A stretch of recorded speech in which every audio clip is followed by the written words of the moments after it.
nós, de alguma forma, tocaríamos em alguns pontos que foram objeto de nossa pesquisa, de nosso estudo, de nossa reflexão nessa obra Dons e Ofícios Ministeriais.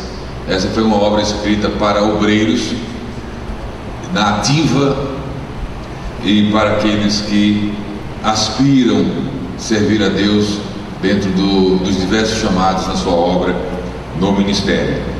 Então eu vou investir algum tempo para trazer uma palavra geral, uma síntese, um resumo do que tratamos aqui, para em seguida pontuarmos algumas questões bem específicas que têm a ver com a responsabilidade do obreiro na condução do rebanho.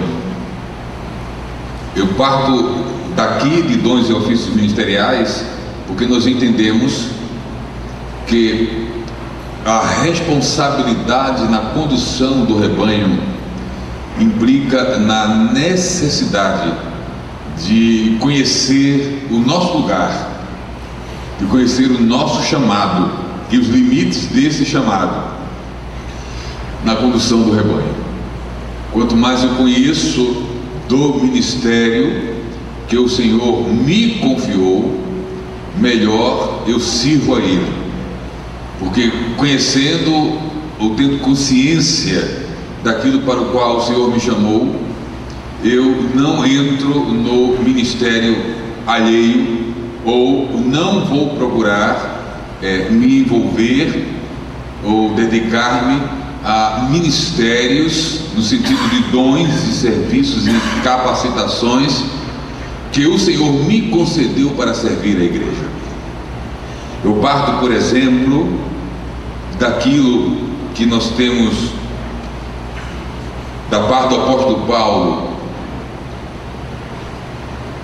exemplo, na primeira epístola que ele escreve a Timóteo,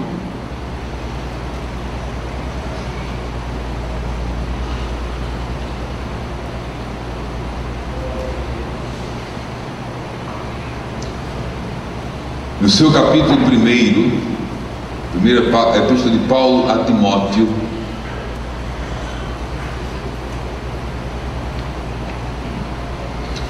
ele de forma clara tem consciência do seu chamado.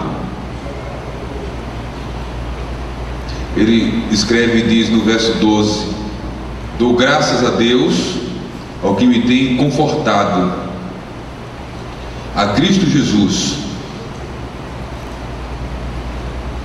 nosso Senhor, o Senhor nosso, porque me teve por fiel, pondo-me no ministério. Na segunda carta que ele escreve a Timóteo, Paulo usa de algo mais específico na sua colocação. Ele vai escrever a 2 Timóteo capítulo 1, verso 11, que ele foi constituído pregador, apóstolo e doutor dos gentios, o mestre.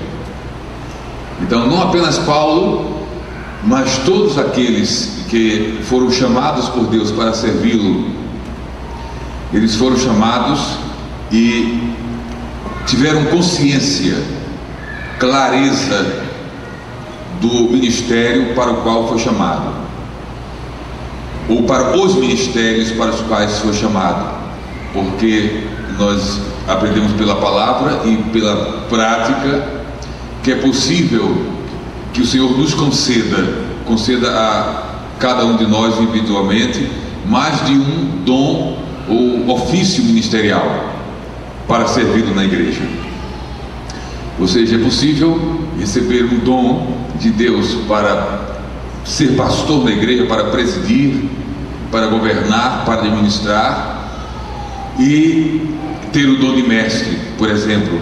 Inclusive, há uma ideia, um pensamento formado, eu sou adepto dessa ideia, desse pensamento que entendo ser bíblico, porque nas qualificações para os presbíteros, vamos ver daqui a um pouco essa coisa de 12 ofícios ministeriais, estou só antecipando, introduzindo. O presbítero, que nos tempos do Novo Testamento tinha uma responsabilidade de pastorear também, ele teria que ter, dentre outras qualidades, a aptidão para ensinar. A aptidão para ensinar. Então há uma lógica que é a seguinte: todo pastor, ele deve ser um mestre, porque pastores foram chamados para ensinar. E aqui eu envolvo na designação pastores aqueles que estão à frente de igreja, que não foram ainda consagrados ou ordenados ao ministério pastoral, mas que desenvolvem uma atividade pastoral. Eu pastoreei a igreja como diácono. Na época, o pastor Isaac Martins Rodrigues, associão, me designou para dirigir uma congregação, sendo diácono da igreja. Então eu era um diácono com ação pastoral. Toda a ação pastoral exercida por quem quer que seja na igreja implica na necessidade deste ter a capacidade dada por Deus para ensinar a igreja. Não compreendemos pela palavra alguém à frente do rebanho sem condições ou capacidade de ensinar o rebanho. Uma coisa precisa ficar muito clara: que ser mestre ou doutor na igreja, segundo o dom do Espírito, não é algo que está relacionado com uma formação teológica ou acadêmica que eu venha a ter. É muito bom, eu sou um grande incentivador da educação teológica, da busca por conhecimento, para fazer nos níveis da teologia do curso básico, médio, avançado ou bacharel. Eu sou um incentivador de que os irmãos façam especializações na área da educação teológica, que façam mestrado em teologia, que façam um doutorado em teologia. Se Deus me permitir, ano que vem eu parto para um doutorado livre. Há uma diferença do doutorado livre para o doutorado acadêmico. Há acadêmicos aqui, e eu tenho uma opinião formada que hoje no Brasil, é uma opinião minha, é uma ideia minha, um pensamento meu, que outros se alinham a ele e outros não. No meu entendimento, nos cursos livres em teologia do Brasil, dependendo se nós temos uma instituição séria, tal, ou dependendo também da instituição acadêmica ligada ao MEC a quem estamos ligados, isso é muito relativo, mas a importância está no nível, na qualidade da instituição e do foco do curso. Obreiros, eles devem focar ministério e não apenas ter um diploma carimbado pelo MEC.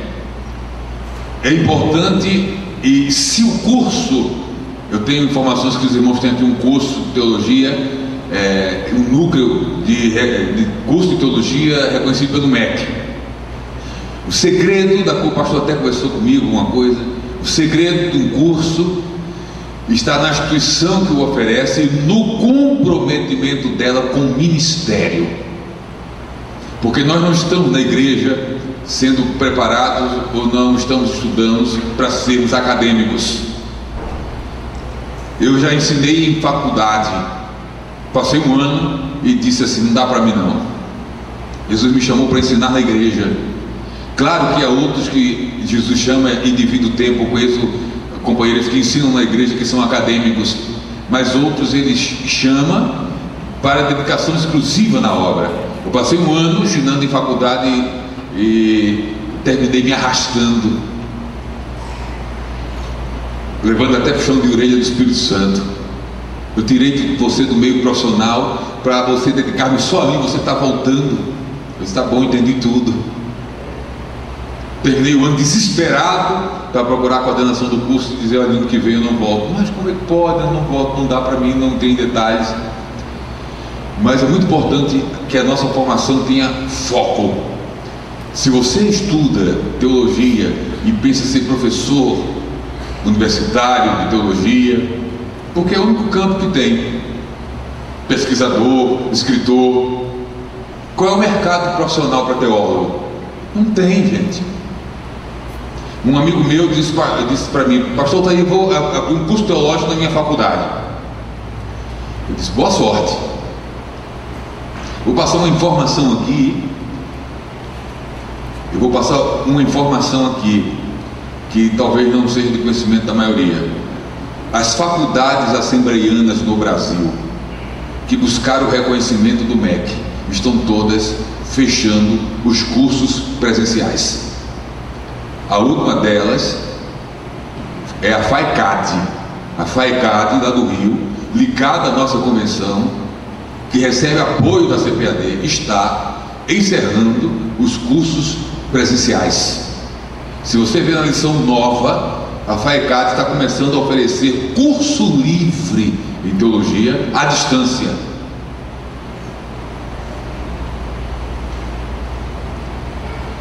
Porque o curso teológico presencial, reconhecido pelo MEC, as faculdades assembleianas não estão dando conta de manter. Os irmãos tinham faculdade aqui. E quem está de dentro do contexto assembleiano e desse contexto da faculdade sabe a dificuldade de manter-se um curso teológico numa faculdade assembleiana. E eu estava conversando com um companheiro amigo nosso, que é bem da academia mesmo, é escritor da CPAD, não vou citar o nome dele, com uma conversa particular. E ele disse assim: pastor, está aí, eu cheguei à conclusão de que curso de teologia no nível acadêmico não dá certo na Assembleia de Deus no Brasil. Disse: você chegou agora? Eu cheguei a essa conclusão antes de começar os cursos.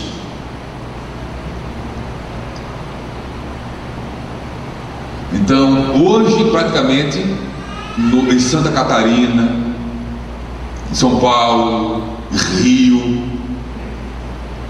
em todo o Brasil, as faculdades que foram abertas ligadas à Assembleia de Deus para oferecer curso de graduação em teologia estão encerrando esses cursos, estão passando a oferecer esses cursos à distância e se voltando para os cursos livres, que foi onde nós começamos.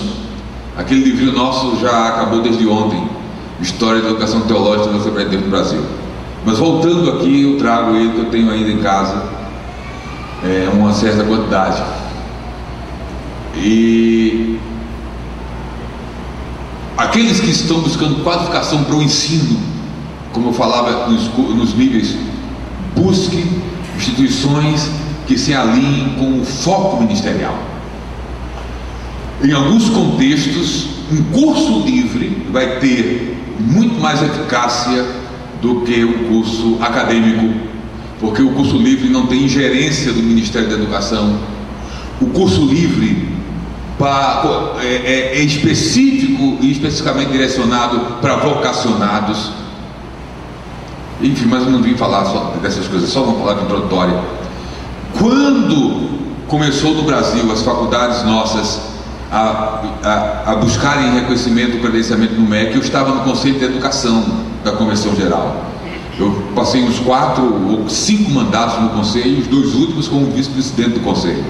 Eu participei de todas as conversas com o Ministério da Educação, com as exigências que caminhariam para aquelas questões que houve de reconhecimento do curso livre e depois dos credenciamentos das instituições nossas. E uma opinião que eu dei nas reuniões e que eu dei em eventos que o Conselho de Educação participou é que as convenções e os ministérios que tinham seus cursos livres e estavam desejosas de abrir sua faculdade, que abrissem, mas não deixassem os cursos livres, porque essa foi uma tendência, por exemplo, que as igrejas evangélicas, as outras denominações seguiram. Por exemplo, no Pernambuco é o centro de educação teológica de 2 grandes denominações do Brasil para a área do Nordeste. Em Pernambuco nós temos o Seminário Batista do Norte, é do Nordeste, mas se chama do Norte porque o Seminário Batista do Norte é responsável por toda a formação de pastores batistas da região norte e nordeste do Brasil. E nós temos o Seminário Presbiteriano do Norte, que é no Nordeste, porque tem a mesma função. Tanto os batistas como os presbiterianos já abriram cursos e criaram suas faculdades para oferecer teologia no nível de graduação acadêmica. Em São Paulo nós temos o Mackenzie, que é dos presbiterianos. Em Recife nós temos a Faculdade São Miguel, que é dos batistas. Mas eles passaram a oferecer o curso acadêmico, mas não fecharam o seminário. E disseram: quem quer academia, vai para a academia. Quem quer seminário, curso livre, tem os cursos livres. Nossos cursos de formação de pastores vão continuar, porque lá a visão é diferente. Por exemplo, nas nossas escolas teológicas, a gente não trabalha para formar pastores. A gente trabalha para capacitar quem se sente chamado para o ministério. É diferente do modelo batista e presbiteriano, que no geral, para ser um pastor, tem que passar pelo seminário para poder depois ser consagrado ou ordenado. Nós inclusive já mudamos um pouco, porque nas últimas resoluções de convenção geral há da parte da convenção uma sugestão de que os candidatos a ministros tenham pelo menos o básico em teologia, e isso foi incorporado no Estatuto de Regimento em muitas convenções no Brasil.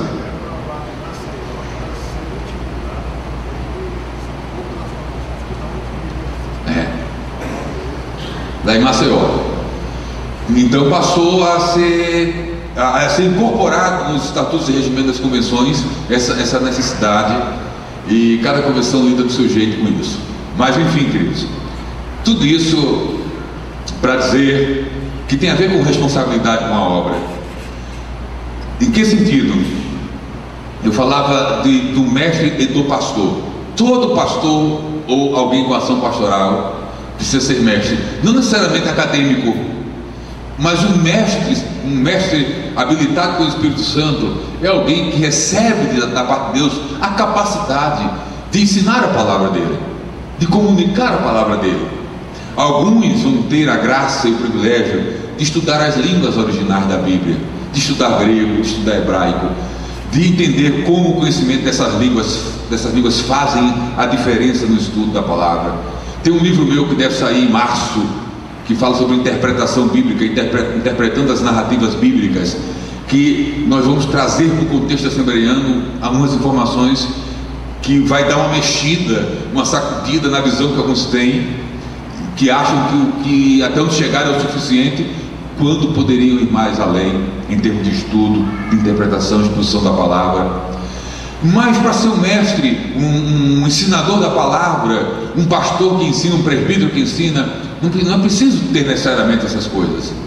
Precisa só ter o chamado e a capacidade de Deus para falar a palavra e a palavra ser compreendida por quem escuta. Isso é que o mestre faz. O mestre não é aquele que chega diante de um grupo e derrama o seu vocabulário acadêmico alto, só para demonstrar que sabe que é, quando na realidade nem sabe nem é, porque só quem sabe que é ele. Então, mestre é alguém que fala e a criança entende, o adolescente entende, o jovem entende.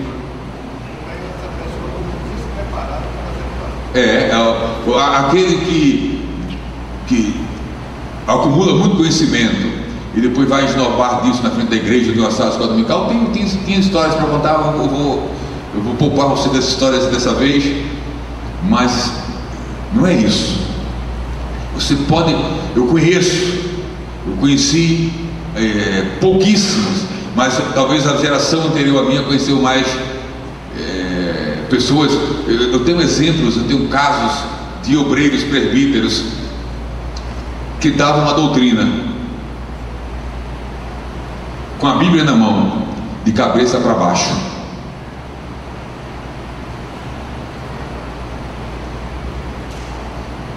E como era isso? Ele não sabia ler, então para cima, para baixo, para ele não fazia diferença. E como é que ele dava a doutrina? Aí é que está o mistério. Ele ensinava o que ouvia. e decorava e memorizava. Ouvia pelo rádio, ouvia nos cultos. Ele participou ele foi aluno da escola dominical. Ele vinha para os cursos de ensino da igreja e não sabia ler, então ele forçava a gravar na mente tudo aquilo. Um dia ele foi chamado para ser obreiro, porque antes de ser obreiro ele foi professor de escola dominical sem saber ler. E Deus deu graça a ele, que ele ensinava, citava versículo de memória, com a Bíblia de cabeça para baixo. Era o mestre.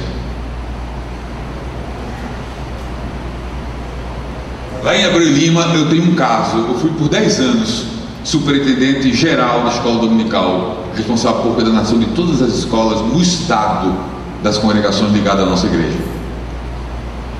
E eu tenho um caso lá de um professor de escola dominical cego, mas todo estudo prévio da lição ele vinha trazido por alguém no sábado à noite, sentava ali, ficava ouvindo, e quando nós abríamos espaço para dúvidas ele levantava a mão, porque antes de vir, durante a semana, ele pedia para o filho dele ler a lição e citar os versículos da lição bíblica para ele. Ele ouvia, ele disse, certo.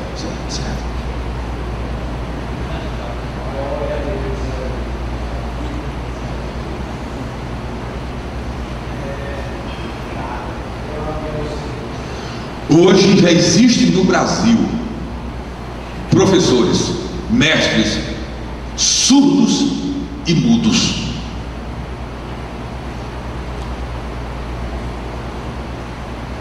Mas como é que ele é? É mudo e ensina. Ele faz o gesto e tem um intérprete que fala, que interpreta o que ele gesticula e fala para a igreja.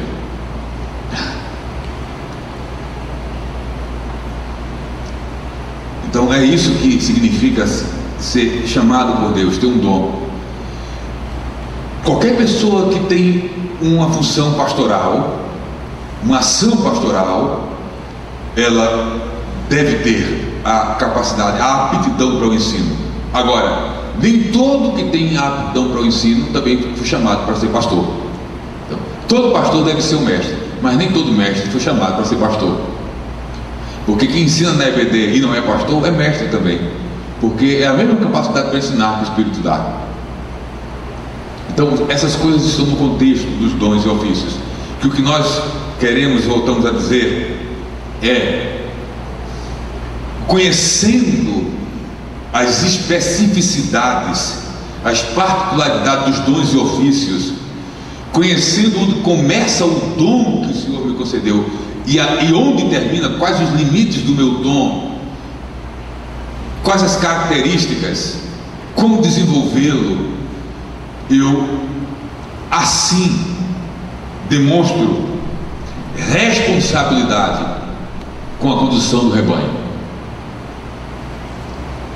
Primeiro, tomo consciência daquilo para o qual Deus me chamou, conheço o máximo possível do dom que o Senhor me concedeu, ou dos dons que o Senhor me concedeu, à luz da palavra, à luz de livros que fazem parte também do ministério do ensino. Um livro é uma aula, ou são aulas escritas. Eu estou falando, tudo que eu estou falando aqui está escrito. A diferença é essa: fala, texto. Da forma que eu posso me equivocar falando, eu posso me equivocar escrevendo. Os livros e as nossas falas são falíveis, a Bíblia não. A Bíblia deve estar na base da análise de tudo que eu falo e de tudo que eu escrevo.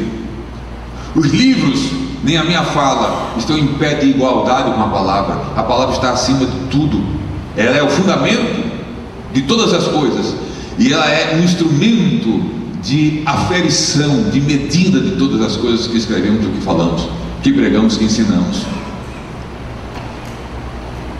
Ter esse conhecimento é um sinal, desejar esse conhecimento é um sinal de responsabilidade para com o rebanho que o Senhor nos confiou a servi-lo, conduzi-lo, cooperando na condução deles. Nós tratamos aqui nessa obra, dentro desse assunto, estou administrando o tempo ali, daqueles dons ou ministérios de Efésios 4 e 11.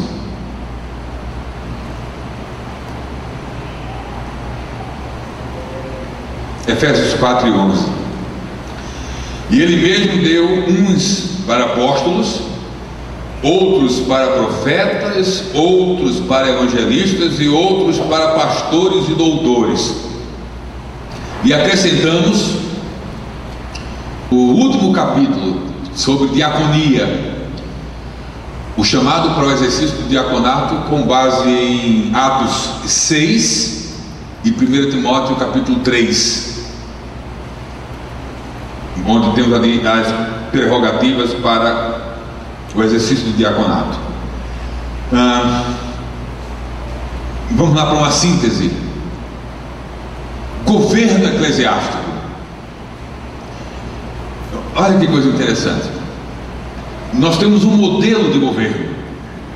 As Assembleias de Deus no Brasil têm um modelo de governo onde geralmente a composição do corpo de oficiais que fazem parte desse modelo de governo são pastores, evangelistas, presbíteros, diáconos, cooperadores, que em alguns lugares são chamados de auxiliares oficiais.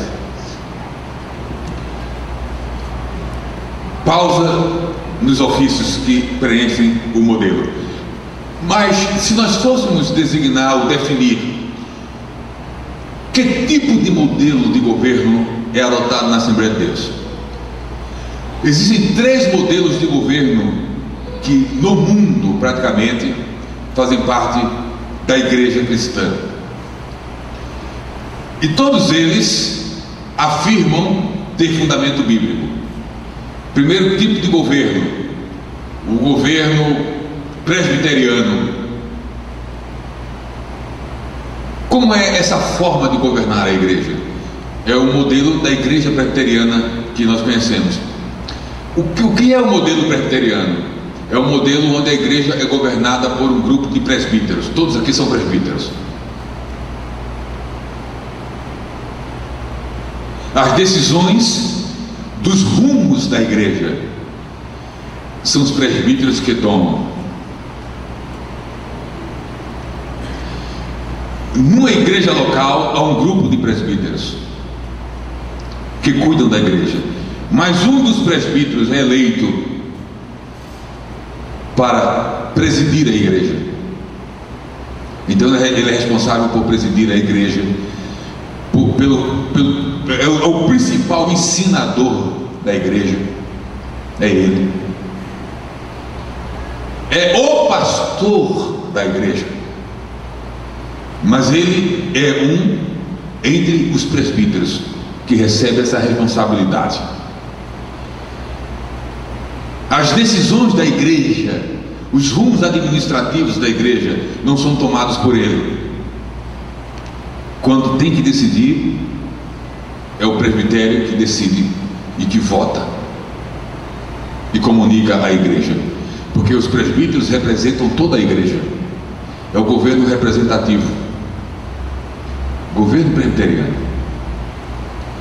Outro modelo de governo de igreja que temos no Brasil e no mundo é o modelo congregacional. Onde a gente encontra o modelo congregacional? Principalmente nas igrejas batistas. E como é o modelo congregacional? O modelo congregacional é o seguinte: há um pastor, e na igreja presbiteriana temos também a participação dos diáconos. Nos batistas nós temos os batistas não têm presbíteros. Os batistas só têm pastor e diáconos.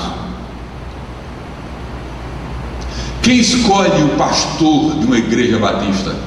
A congregação. Ou convida, ou faz uma eleição para candidatos.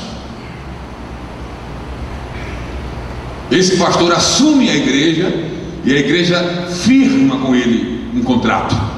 Vou chamar de contrato. Esse contrato pode se renovar ou não, ou pode ter lá uma cláusula dizendo por tempo determinado, a não ser que em algum momento a igreja entenda que vou usar uma palavra bem que não serve mais para ser o pastor da igreja, aí é demitido. Aí a igreja abre inscrição para novos pastores. No modelo congregacional, nem o pastor, nem um grupo seleto decide os rumos da igreja. Tudo é decidido pela Assembleia, todo o tempo. Vai pintar a igreja, qual cor? Primeiro tem que reunir a Assembleia para saber se vai pintar. Convoca a Assembleia Geral para decidir se vai pintar a igreja. Aí na Assembleia Geral se lança a proposta de pintar a igreja. Abriu a discussão, abriu. Então nós vamos discutir agora a cor que vai pintar a igreja. Aí nunca acaba a discussão. A metade eu quero amarelo, azul, verde.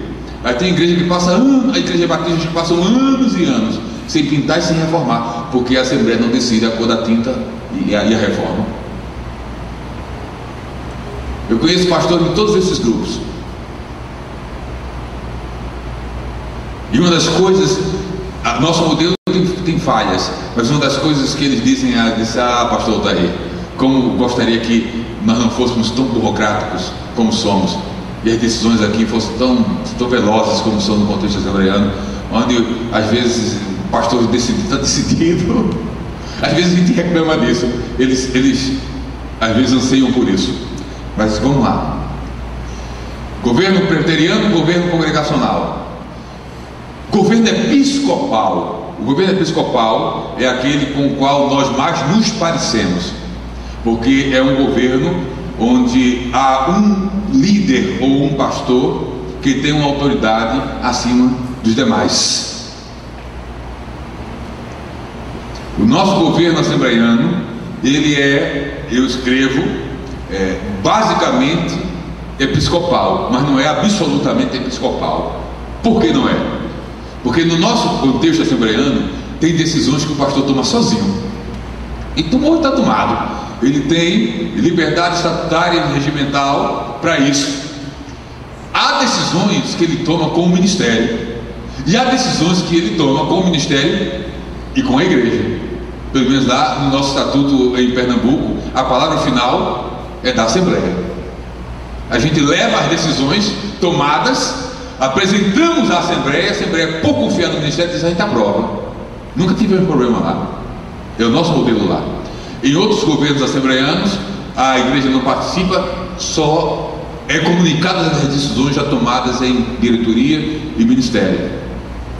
Mas o nosso modelo é um pouquinho de cada um desses, é um pouco presbiteriano, é um pouco congregacional, e eu acredito que o que destaca é o modelo episcopal. E por que essa diversidade no contexto assembleiano?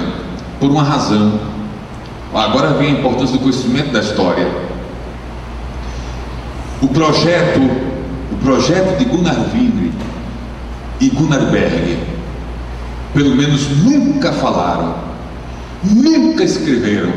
O projeto de Gunnar Wingre e Daniel Berg nunca foi. Você pergunta para qualquer historiador sério das Assembleias de Deus no Brasil, o projeto de Gunnar Wingre e Daniel Berg nunca foi inicialmente criar uma igreja ou fundar uma igreja.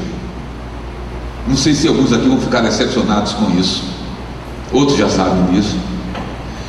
Gunnar Wingre e Daniel Berg não vieram da América para abrir igreja no Brasil. Eles vieram da América para trazer a mensagem pentecostal para as igrejas do Brasil. Eles queriam tocar fogo na igreja brasileira, fogo do Espírito. Eles queriam proclamar no Brasil o que já era corrente na América: Jesus Cristo salva, cura, batiza com o Espírito Santo, e está voltando, e em breve voltará. Na primeira igreja batista, porque é outra frustração para muitos assembleanos. Como eu vou usar o tempo? Eu preciso medir as palavras aí, isso está em casa, né? Já está em casa, tem muitos assembleanos muito. Como eu coloco isso assim? Defensores ou muito comprometidos, vou usar um termo bem legal, muitos comprometidos com as Assembleias de Deus e apaixonados por ela que devemos ser, não mais do que por Jesus, se frustram quando descobrem que os nossos pioneiros eram batistas.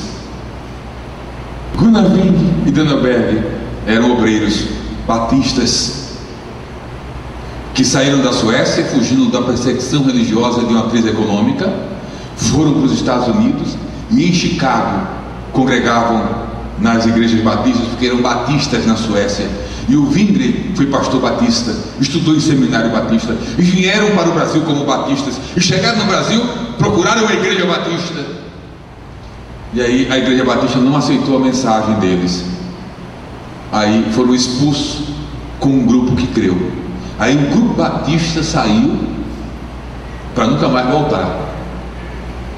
É aí que no desenrolar da história nasce as Assembleias de Deus no Brasil, que somente no ano de 1918 passou a ter essa designação oficial registrada, porque antes disso era Missão da Fé Apostólica. O nome do mesmo movimento lá da Rua Azusa, do William Seymour, que Gunnar Wing e Danneberg não tinham diretamente nada com ele, só acharam bonito o nome. É outra história.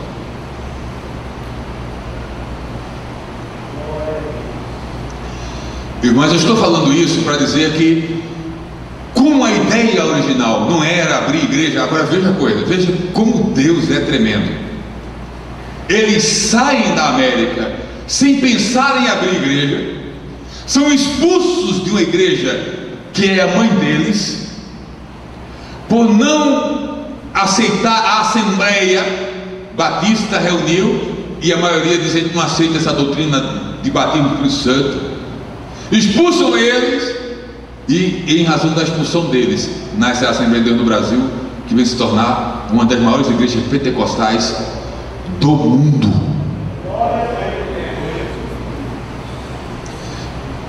Permita a colocação, foi uma exclusão que deu certo. Eles não foram rebeldes, porque foi o Espírito que veio movendo-os para cá. Só que a Igreja Batista não cumpriu, não seguiu o conselho das igrejas da Ásia, de Jesus escrevendo nas igrejas da Ásia: quem tem ouvido, ouça o que o Espírito disse às igrejas. E tem uma coisa que é tremenda da parte do Espírito Santo. Se um grupo fecha os ouvidos para o Espírito move e sopra noutra direção, porque Jesus já disse assim: o vento sopra onde quer. Por isso devemos estar muito atentos aos movimentos do vento do Espírito, perceber o seu sopro e a sua direção, para seguirmos sempre a direção do vento. Porque se a gente perder a direção do vento, ele vai soprar em outro lugar. As Assembleias de Deus cresceram no Brasil com gente de todas as denominações se convertendo ou crendo na mensagem pentecostal e depois se convertendo direto, já caindo no movimento pentecostal das Assembleias de Deus. E aí, por exatamente lidar com pessoas dessas outras denominações, é que o nosso modelo de governo de igreja é único.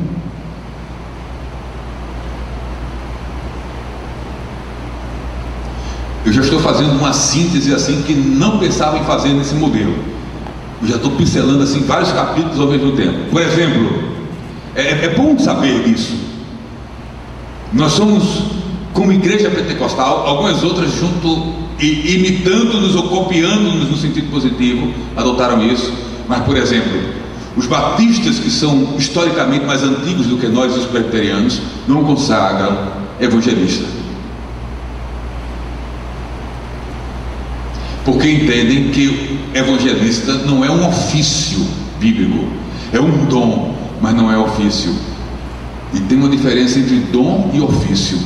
Senão eu não dava título a esse livro Dons e Ofícios. Era só dons ou só ofícios. É possível ter um dom e um ofício correspondente, mas nem sempre isso acontece, porque na Bíblia nem todos os dons são ofícios. exemplifique isso com maior clareza. Por exemplo, profetas. O ministério profético é uma realidade no Novo Testamento e nos dias de hoje, mas a gente não consagra profeta, não tem consagração para profeta. Embora eu estava em Israel, conheci uma comitiva africana, uma morena, alta, do meio da comitiva. Depois de um tempo ali conversando os dois grupos, ela falou, ela é de um país africano de língua portuguesa, disse assim: eu estou indo para o Brasil cumprir uma agenda, tome o meu cartão. Aí quando ela me deu o cartão, eu vi o nome dela e embaixo tinha o cargo, profeta. Isso é a primeira vez, eu já vi lá no Brasil, conferencista internacional. Profeta. Porque profeta no Novo Testamento não é um ofício, é um dom. Apóstolos no Novo Testamento não é um ofício, é um dom. Porque os ofícios no Novo Testamento são atividades exercidas fixamente na igreja local. Apóstolos, profetas, inclusive evangelistas no Novo Testamento são dons ou ministérios para servir a igreja que o Senhor concede, que são exercidos na maior parte do tempo fora da congregação local. O apóstolo do Novo Testamento, ele funda uma igreja, discipula, estabelece uma liderança e vai abrir igreja em outro lugar. Os apóstolos do dia de hoje não. Os apóstolos do dia de hoje são apóstolos de gabinete. É apóstolo e tem um senhor bem simples. Lá eu fiquei sabendo, lá agora há pouco em Paulista, no lançamento desses livros numa livraria, que eu dei uma palestra, uma fala falei sobre isso, e depois eu abri para perguntas e respostas. E acabou o evento e a gerente da livraria me disse o seguinte: pastor, nós temos um cliente aqui que era pastor. Olha a cabeça agora, olha a visão. Nós temos um cliente aqui que era pastor, agora é apóstolo. E um dia, curiosamente, nós perguntamos para ele: por que o senhor deixou de ser pastor e agora é apóstolo? A resposta dele foi o seguinte: porque pastor é limitado, apóstolo pode tudo. Pode tudo como?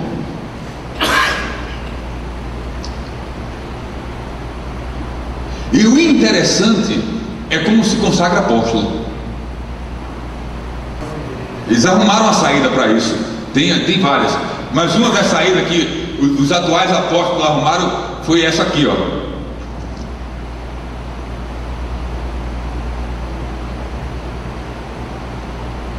Eu me consagro apóstolo em nome do Pai, do Filho e do Espírito Santo.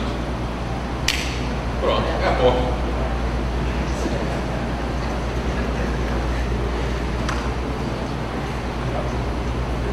Acabou.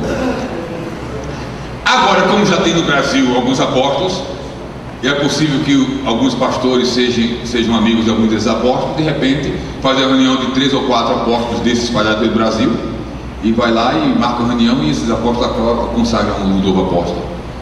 Então, o que se vê hoje no Brasil, e que muitos chamam de apostolado, é uma deturpação do ministério apostólico bíblico.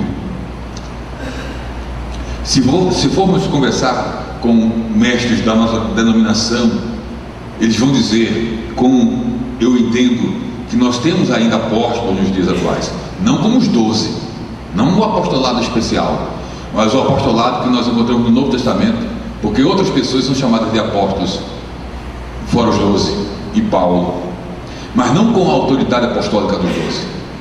Então, por exemplo, a gente pode chamar Gunnar Wing e Daniel Berg de apóstolos? Podemos. Não é apóstolos porque tiveram um cargo de apóstolos, porque nunca tiveram. É apóstolo porque a missão que eles cumpriram no Brasil foi uma missão apostólica. O dom recebido de Deus. Foram enviados com a autoridade de quem o enviou e estabeleceram igrejas quando a mensagem foi rejeitada, e saíram pelo Brasil abrindo igrejas pentecostais e igrejas até onde não tinha igreja, e outros na história que podem ser chamados de apóstolos. Esse nosso modelo no Brasil, de região para região, sofre algumas diferenças. Eu tenho informação, acredito que ainda não mudou, que no Maranhão, lá no Nordeste do Brasil, não se consagra mais presbíteros. Já faz tempo. Parece que foi do tempo ainda do Estevão Ângelo de Souza. E tem uma razão para isso. Eu vou dizer aqui porque é a escola bíblica. Os presbíteros deram tanto trabalho para os pastores, que um dia o pastor disse: tem mais presbítero, mas não, acabou. É pastor e diácono. Aqui não, aqui presbítero não trabalho não. Pastor, e se eu for para o Maranhão e chegar lá com carta de presbítero, o que é que eu vou fazer da vida? Não sei. Vou te receber e vou dizer: meu filho, espera aí em Deus, que Ele vai ver o que faz o seu caso. Ou vai ser diácono, ou vai ser pastor. Está mais difícil ser pastor. Então, espera um pouquinho para a gente decidir. É por aí. Então há essa diversidade. O nosso modelo de governo, mesmo sendo muito particular, ele não pode ser considerado antibíblico, porque a Bíblia, o Novo Testamento, não é muito preciso na descrição ou informação da evolução histórica dos modelos de igreja, que começa no Novo Testamento e avança depois para o período após o Novo Testamento, o período da patrística, Idade Média, etc, etc, etc. Mas o que nós sabemos é que o modelo de governo do Novo Testamento, ele é influenciado pelo modelo de governo das sinagogas do judaísmo, e depois, quando a igreja avança para os gentios, os estrangeiros, ele sofre influência também de alguns modelos de governo seculares. Por exemplo, o termo presbítero, atenção, o termo presbíteros é um termo grego, se fala exatamente assim: presbíteros, presbíteroi, presbíteros, e presbítero singular, significa ancião. Era um termo usado no judaísmo. Já o termo bispo é traduzido do grego episcopos, que é um termo utilizado supervisor no contexto gentil. Então, quando a igreja, que nasce no contexto judaico, avança para o mundo gentil, principalmente pelo ministério de Paulo, então há uma fusão de ideias e modelos, e o modelo de governo da igreja vai sendo construído para termos essa diversidade que nós temos hoje. Então não dá para condenar, aprovar ou reprovar esse ou aquele modelo por causa dessa abertura. O que é importante é que o princípio do governo eclesiástico seja obedecido, seja seguido, que é o princípio do servir à igreja. E daí ter responsabilidade na condução do rebanho, porque vocês já ouviram e vão ouvir até o fim do ministério de vocês. Efésios 4:11. E Ele mesmo deu à igreja. Ele não deu igreja, Ele deu às igrejas. Então Jesus não dá igreja a obreiros, Ele dá obreiros para a igreja. Em todo o Novo Testamento, nas falas que vão envolver a concessão dos dons, isso é muito claro. O rebanho, do rebanho nós cuidamos, ao dono prestamos conta.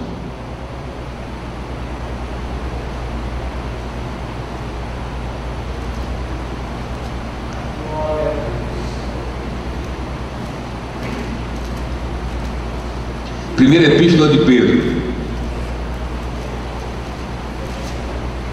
capítulo 5.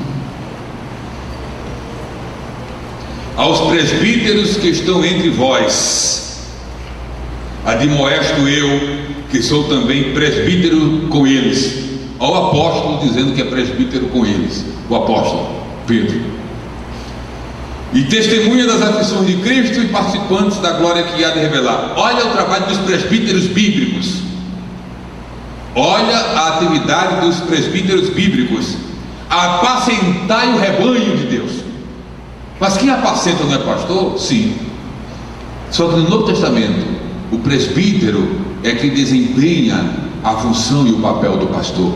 É o presbítero, ou são os presbíteros que apacentam. Olha o começo. É aos presbíteros que Pedro está escrevendo.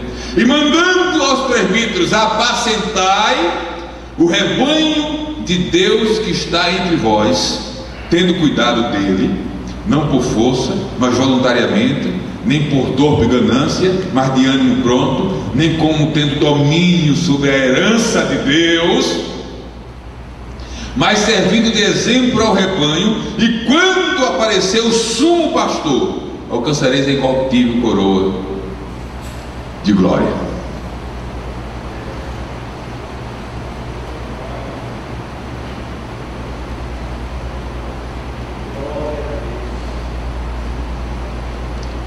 E agora chega a hora de tocar no assunto e de deixar vocês curiosos para comprar o livro e ver o resto. Nem sempre, no contexto assembleano, os presbíteros ficaram fora das reuniões convencionais, junto com os pastores. Porque no começo do trabalho dos missionários, a atividade de presbítero era quase que correspondente à atividade de pastor. Tanto que teve que haver convenções. Eu tenho as datas aqui: 33, 37 e por fim 46. E 46 foi lá em Recife. Todas as discussões sobre isso estão aqui descritas na obra. Houve um momento que se perguntou o seguinte: diz o seguinte, pastor e presbítero, estão nivelados?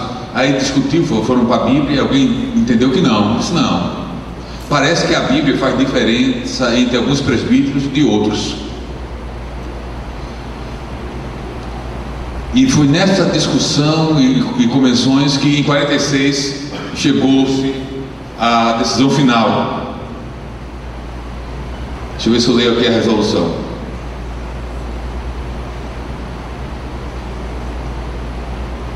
Vou ler o trecho.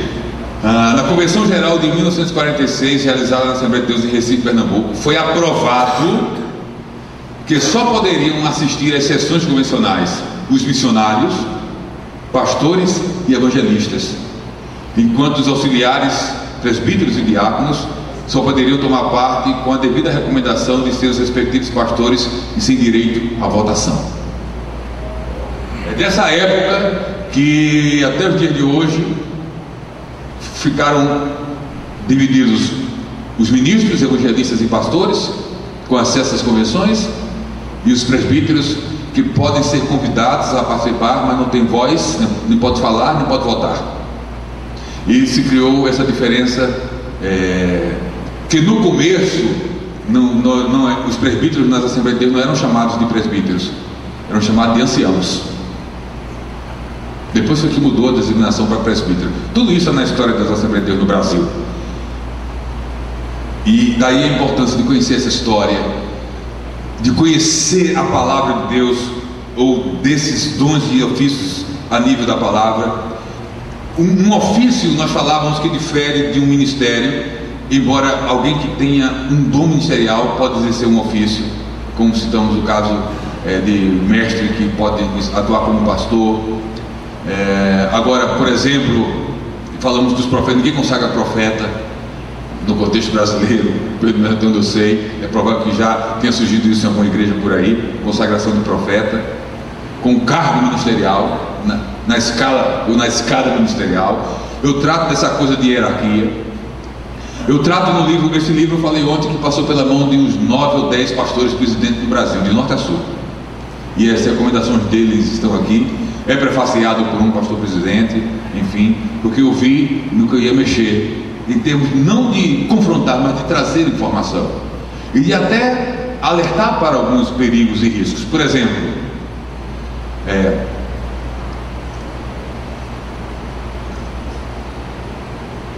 aquela coisa, eu tenho que pensar como vou dizer. A gente consagra alguém para o ministério de evangelista. Ele tem o dom de evangelista. A gente pode ir para a Bíblia e ver as prerrogativas bíblicas do ministério de um evangelista e ver naquele sobre quem estamos impondo as mãos. Evangelista para a gente continua sendo, antes de um ofício, um dom, ou é só ofício para cumprir tabela para ser pastor?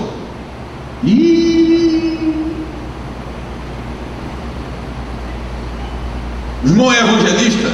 Tem paixão por almas? Tem. Recebeu de Deus, porque o evangelista bíblico é eloquente. O evangelista bíblico não assume uma tribuna, nem uma plataforma para pregar a mensagem evangelística. Eu não sei, Jesus é bom, Deus é fiel. Nada. O evangelista bíblico tem fogo no pé, no joelho, na cabeça, nas mãos, no coração.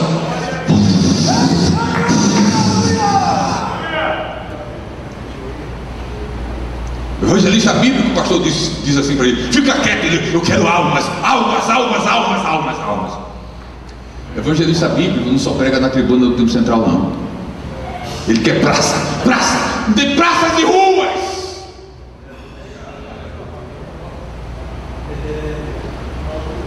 Atenção, se as praças e as ruas são menos interessantes para você, em termos de plataforma de pregação, são menos interessantes, e o púlpito da igreja lhe interessa mais, eu não sei se você tem um dom de evangelista.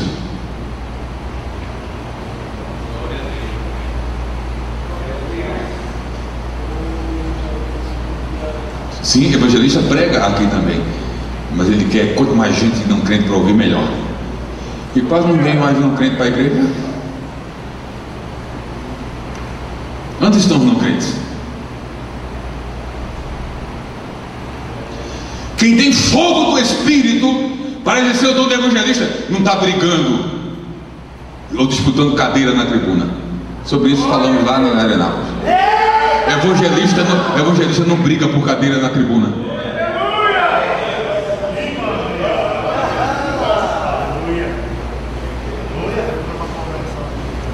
Ajuda?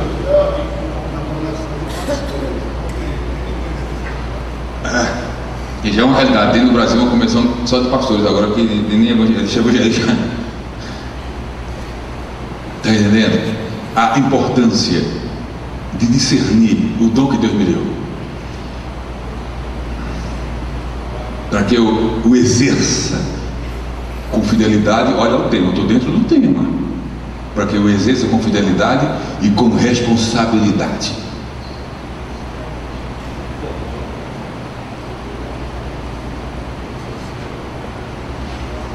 Ah, pastor, meu dom é de pastor.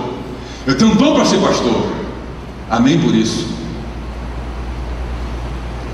Tenha só paciência de esperar o tempo para exercer esse dom.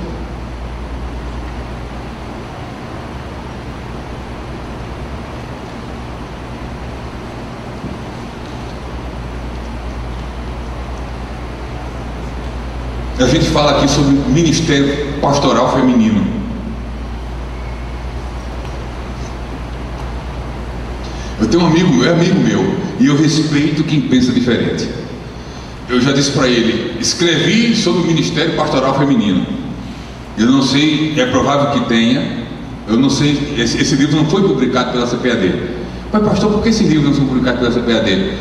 Porque eu tenho um ritmo de escrita que a CPAD não me acompanha, ou não quer acompanhar, não sei. Respeito. Mas eu não posso esperar 2 anos para um livro meu ser publicado. Não posso. Não posso, porque Deus está me dando, e o que Ele dá, a gente tem que distribuir. Glória a Deus. Se por qualquer razão alguém não acompanha, não quer distribuir, eu vou procurar quem quer distribuir.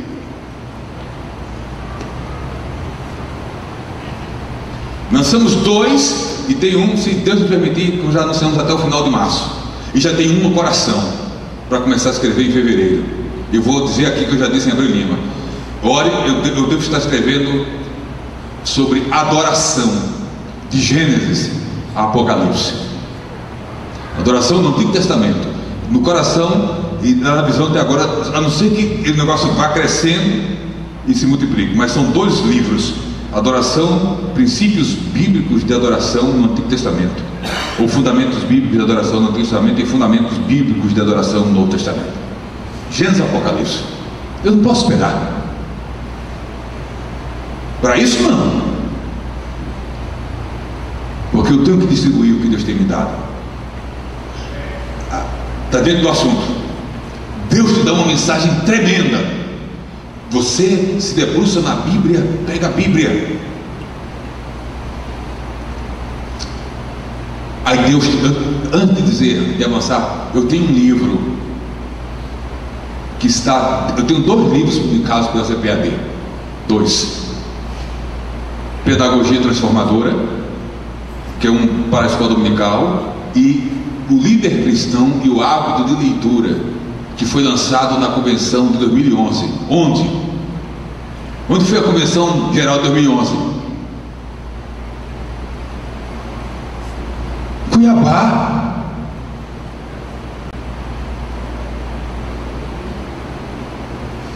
Foi lançada em Cuiabá. E tem um nesse exato momento dentro da casa, que o título dele é A Teologia do Espírito Santo nos Pais da Igreja, que é o período pós-apostólico. Está lá. Se eles não publicarem, vocês vão saber. Se publicarem, vocês vão saber. Se publicarem, vai ser anunciado ano que vem, talvez, nos periódicos da casa do livro. Se eles não publicarem, vocês vão ver esse livro sendo lançado por outra editora, porque não dá para esperar. O que é que eu ia falar? Deus te dá uma mensagem poderosa, profunda.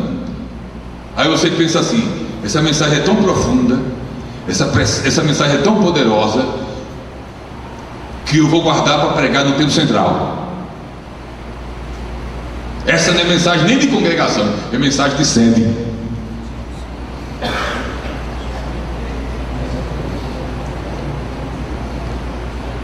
Tem gente com mensagem para a sede guardada aí.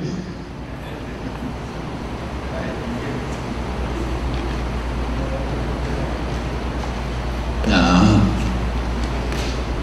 A não ser que Deus disse: guarda e espera. Eu vou te mostrar o lugar que vai pregar. Mas se Deus não disse isso, prega essa mensagem em nome de Jesus.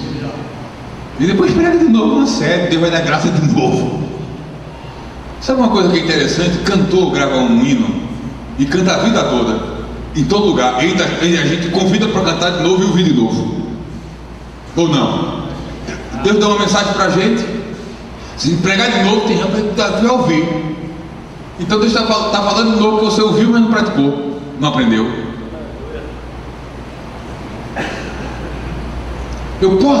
Deus pode me dar uma mensagem que eu posso pregá-la novamente? É claro que sim.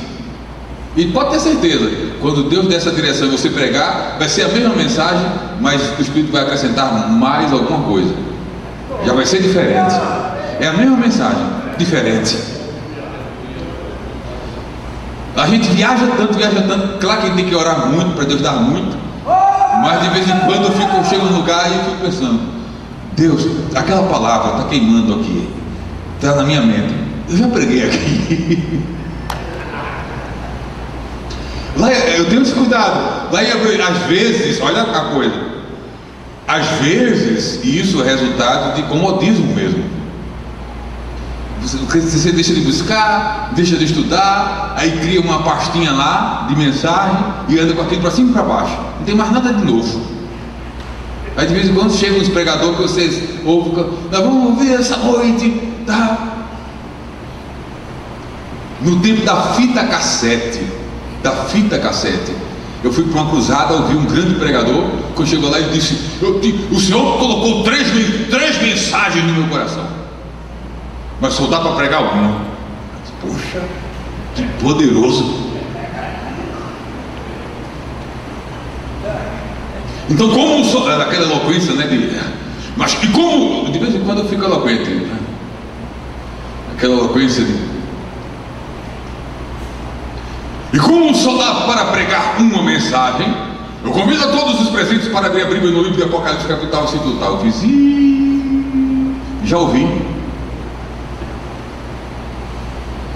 Não está tão fresquinho assim, mas parecia que era. E começou a mesma coisa que começou a fita. Eu não vou dizer a mensagem que alguém pode descobrir quem é o pregador. Lá 20 anos atrás. Então às vezes a gente pode cair no comodismo. Já aconteceu, é provável que pode acontecer aqui, ter acontecido aqui, de Abrolima, o irmão voltar convidado para um evento e pregar uma mensagem e ficar todo mundo olhando um para a cara do outro. Foi a do ano passado. E não mudou nada. Abriu lá a caixinha, o sermonário. Não é pecado ter sermonário. Tomara que você tenha 1, 2, 3, 4, 5, 10, porque é sinal que Deus está dando mensagem para você. O ruim é quando o camarada tem um só. É sinal que a fonte secou. Mas não é que a fonte não é a do céu, é a dele. Porque se buscar, a fonte do céu está aberta. Mas aí eu estava falando, eu acho que tem mais 5 minutos. Ministério Pastoral Feminino. Com todo respeito disso, meu amigo, eu estou escrevendo um livro que eu vou falar, e eu acredito que a CPAD não tenha um livro onde um dos nossos grandes mestres trate do Ministério Pastoral Feminino. Eu acredito que não. Se tiver, até alguém me ajude. Ministério Pastoral Feminino discutido no livro da casa. Porque eu participei de uma reunião na convenção lá de São Paulo 2017 para discutir a declaração de fé da Assembleia de Deus. Isso aqui eu vou pedir depois para o menino. Quem é o rapaz? Depois você edita isso aqui, tá? Para não ficar qualquer coisa bem interna.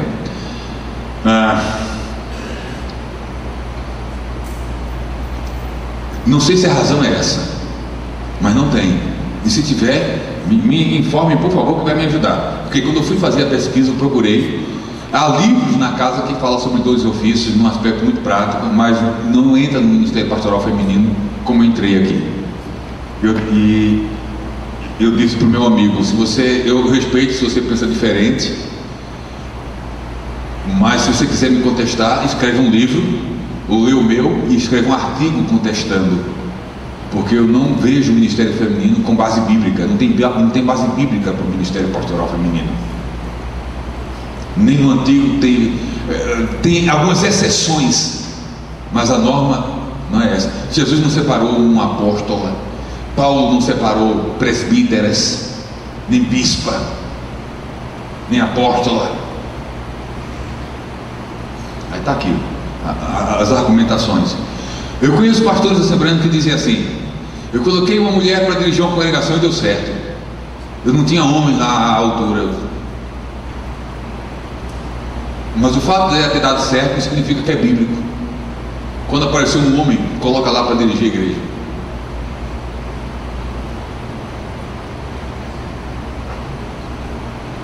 É Débora e Baraque, né? Aquela história lá. Baraque, juiz banana.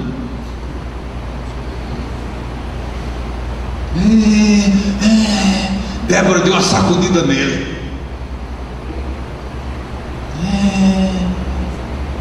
Líder banana.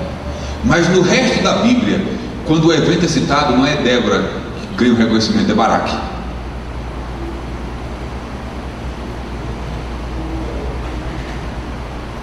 Eu falava da questão porque, talvez, não sei se é isso, na discussão da declaração de fé, eu pedi Eu era membro da comissão, mas declinei porque fui para a Itália. Não dava para ser do conselho e estar na Europa. Eu não ia participar das reuniões, declinei, entreguei o cargo, o outro foi colocado lá no nosso lugar. E em São Paulo eu estava lá. E fui convidado porque eu enviei umas propostas de lá. Algumas das minhas propostas foram inseridas na declaração de fé. E na hora eu pedi para que de forma clara na declaração de fé fosse colocado que as Assembleias de Deus no Brasil não reconhecem o ministério pastoral feminino. E não colocaram. Não colocaram. E talvez pesou mais a questão política do que a questão eclesial, porque no Brasil já tem Assembleias de Deus que localmente consagram pastoras. Vocês sabem disso, devem saber disso. Em Brasília tem. Elas não são levadas para a convenção geral, porque a convenção geral não prevê a inscrição de pastoras, mas elas são registradas na convenção estadual. Talvez por isso, para não criar problema, porque é aí que eu arrumo um problema para mim.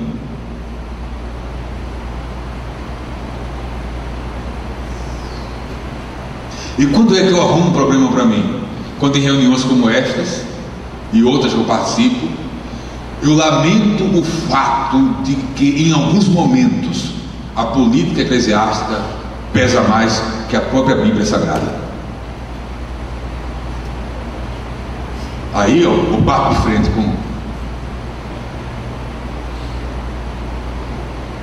E desculpa o jeito, eu não estou nem aí para as implicações disso, para a porta que se fecha, para a cara feia, porque eu ainda creio de forma firme que, em última instância, quem abre e fecha as portas é o Deus do céu. E quando uma porta se fecha para a gente, por nossa fidelidade a Deus, é um bem que Deus permitiu que acontecesse, mesmo que a gente não entenda de imediato que foi bom. Só tem que crer.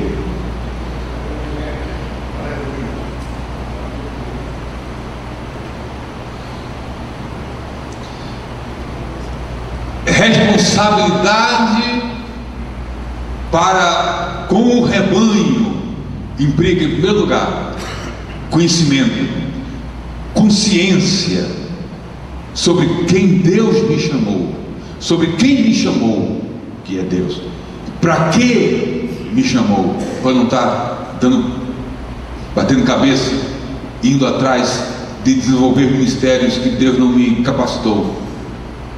Entender os limites do meu ministério e servir a Deus da melhor maneira possível nesse ministério.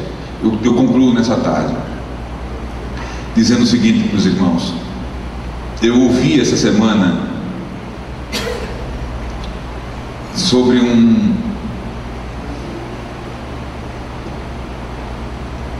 uma mensagem que é bíblica. Paulo chama a vida cristã de carreira da fé, a carreira que nos está proposta. Eu sei que os irmãos vão se escandalizar com isso porque é bíblico, mas existem na Bíblia algumas figuras usadas por Paulo que diziam respeito aos Jogos Olímpicos dos dias de Roma e Atenas.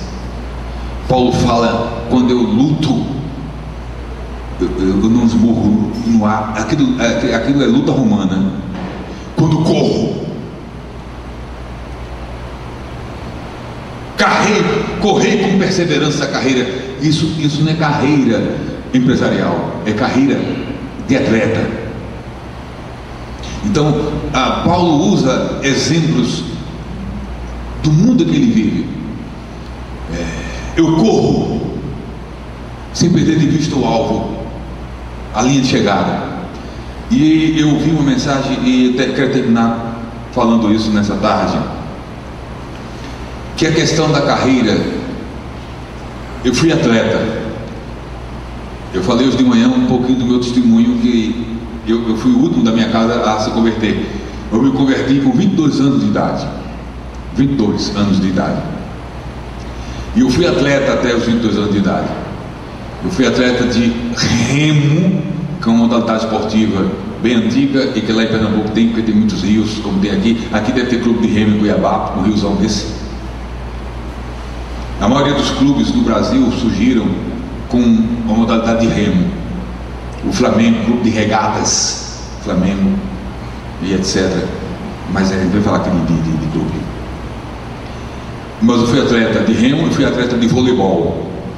Tive títulos estaduais, regionais, diversos. E no remo principalmente, o remo tem a mesma estratégia da corrida. Quem já foi atleta aqui, corredor, vai entender que tem uma estratégia de corrida que é a seguinte, e na longa distância é que aplica mesmo. É o seguinte: você tem que ser forte na largada, largar forte, você larga forte, no meio do percurso você mantém o ritmo, não diminui o ritmo. Vai doer perna, vai doer, o coração vai querer pular pela boca, o pulmão vai queimar, mas você não diminui o ritmo, vai. Na chegada, nos últimos metros, aí você, o que tiver, o que sobrou, você solta. Eita glória! Na chegada, você dá tudo de si. Essa é uma estratégia de campeão, de quem quer ser vencedor. Mas eu estava pensando sobre a carreira da fé e a carreira ministerial, e fazendo uma analogia com relação a uma corrida. Tem algo que faz uma diferença imensa. A gente sabe que um dia a gente começou a carreira.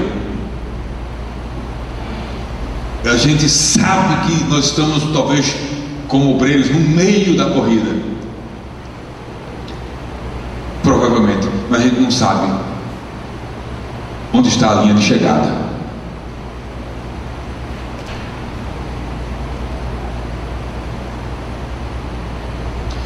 Pastor, permita, me suporte assim, tá? Não se escandaliza comigo não.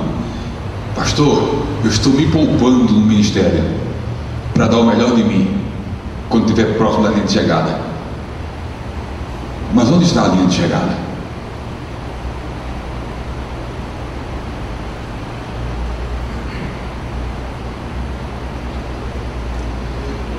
Eu não estou perguntando quantos anos você tem, qual a tua idade, qual é o teu tempo de ministério. Onde está a linha de chegada? Sabe qual é a resposta? Nenhum de nós sabemos. Onde está a nossa linha de chegada? A nossa linha de chegada pode ser hoje, a nossa linha de chegada pode ser amanhã, a nossa linha de chegada pode ser daqui a 5 anos, 10, 20. Ninguém sabe. Então, se eu não sei onde está a minha linha de chegada, não dá para me poupar para a chegada. Eu tenho que dar o melhor de mim sempre, sempre, sempre, sempre, sempre, sempre, porque a linha de chegada pode estar logo ali e eu estou me poupando para quê?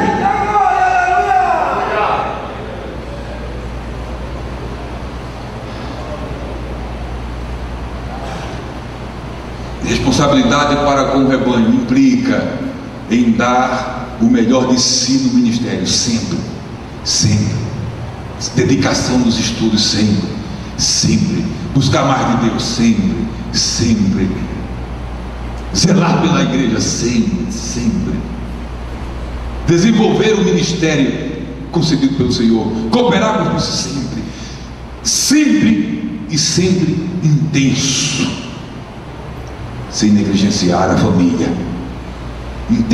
Atenção, intensidade total no ministério, cuidando da família. Isso faz a diferença e é marca na vida de quem está exercendo o ministério que o Senhor lhe concedeu com responsabilidade. Quem pode dizer amém? Quando eu falo para vocês Deus ministra para mim mesmo. Porque todos esses cuidados são cuidados que eu preciso ter, são cuidados que precisamos ter. Então cuidemos disso e oremos uns pelos outros, para que o Senhor nos ajude a continuarmos servindo a Ele nos diversos cargos que Ele nos otorgou, nos concedeu que servíssemos, dons e ofícios com responsabilidade. Amém. Pastor Juarez, muito obrigado, Deus abençoe, e encerramos aqui a nossa participação. Nossos livros estão à disposição dos irmãos lá na saída com Cilinhas. Estarei ali também tendo qualquer dúvida com os irmãos. E à noite, orem para ver se a gente entra na arca.